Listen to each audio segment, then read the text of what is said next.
Hello everyone and welcome back to my YouTube channel with another useful and informative video.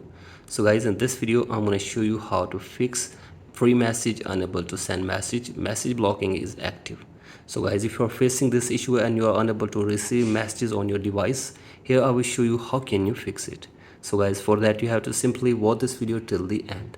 So guys, first of all, drag down your control center, check your internet connection and your mobile service, and after this go back and open settings on your device, and from here scroll it below and tap on general and then tap on about and check if there is any career updates available for you, then update them. And after this go back and tap on software update and update your software to the latest version.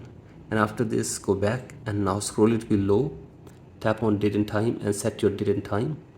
Scroll it below and tap on language and region, tap on region and select your country or region correctly. And after this go back and now tap on VPN and device management and make sure that there is no connected VPN. After this go back and tap on transfer or reset iPhone, tap on reset and reset network settings of your device for one time.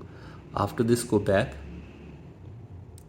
and now you have to go to screen time and then scroll it below and tap on content and privacy restrictions and turn off the toggle for content and privacy restrictions. And from here go back and now go to messages app. Here is the message app, and from here you have to simply turn off the toggle for iMessage from your device for one time, and after this turn it on. And now you have to simply restart your device and check if the problem is fixed or not.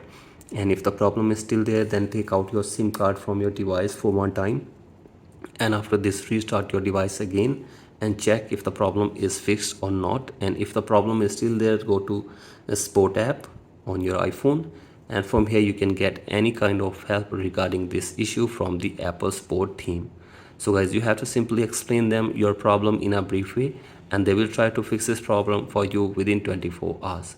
So guys, hopefully after this your problem will be fixed. So guys, that's it for today's video. Hope this video helps you. Please like and subscribe to my YouTube channel as well. Thank you.